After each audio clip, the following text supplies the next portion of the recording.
The BBC News, now on BBC One with George Alagiah. International rescue teams converge on Turkey in search for quake survivors. But it's a dangerous task as aftershocks continue to shake the region. Lennox Lewis, Britain's first undisputed world heavyweight champion. And lest we forget, Prince Charles leads tribute to those who died for their country.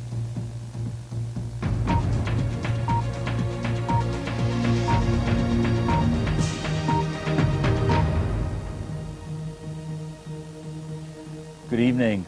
The now desperate search for survivors of the earthquake in Turkey has been hampered by freezing weather and a series of aftershocks that have reduced even more buildings to rubble. Over 370 people have been confirmed dead. While some families still hope for news of survivors, others have been burying their dead. The town of Düzce was at the epicenter of the quake. Our correspondent, Jonathan Charles, is there. The danger is far from over.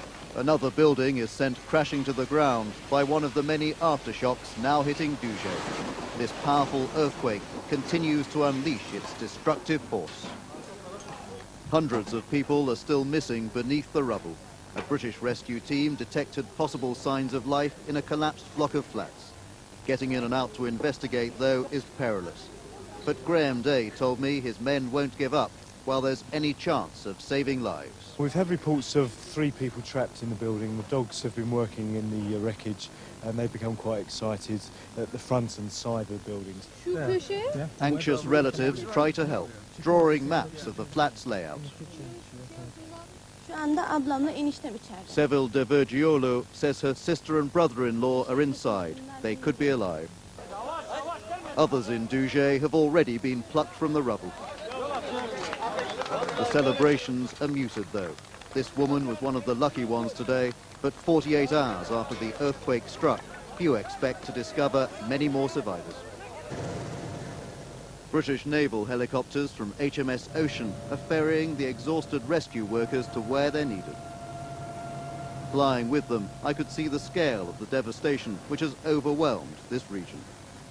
But unlike in the previous earthquake 3 months ago, the Turkish government's response has been well coordinated.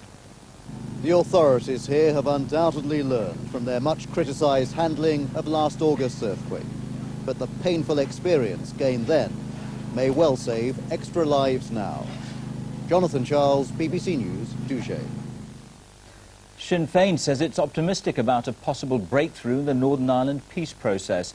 But the signs are that some Ulster Unionist politicians remain sceptical over whether the latest proposals guarantee the handing in of terrorist weapons.